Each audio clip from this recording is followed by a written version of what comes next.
ABZ-diervoeding van Stroopbos had het al hier een enorme omzet maken. Neffens de verkeerblieden leidt het voor een groot pad onder het team, wat goed verbonden is met haar regio. Een hecht team en een tactische aanpak zorgen het voor een mooi resultaat. We gaan een hele goede inkooppositie houden. En dan in een oprennende merk, dan maak je met een merk mee om daar gewoon net de grote gat te krijgen tussen de groenstoffen en het mengvoer. Dus we zijn daar in mei stegen in de prijzen. Ja, dat maakt het dat je financieel makkelijker gaat. Alleen op het moment dat de merk aan weer zakje gaat, ja, dan moet er wat bij. Want dan moet je ook weer jeder zakje en mooier zakje dan dat de groenstoffen dan doen. Het is dus een positieve vooruitgang in het bedrijf, maar dit betekent ook voor dadelijks dat zij meer schematen naar de toekomst. Zo stiert er een plan uit bij de gemeente Achterkarspelen voor een nieuw siloblok. Door de ruimte die te vrijkomt, kunnen er meer groenstoffen aankomen per vrachtschip.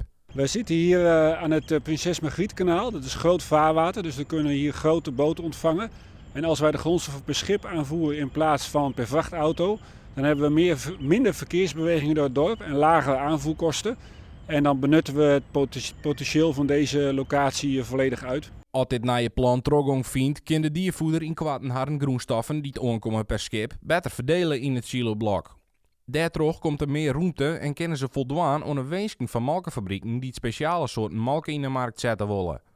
De directeur van ABZ zocht met optimisme naar de toekomst als de uitbreiding teruggaan kan. Toen wij hier in 2014 begonnen met de samenwerking met Sigma, produceerden we hier zo'n kleine 60.000 ton. We zijn ondertussen gegroeid naar ongeveer een kleine 100.000 ton.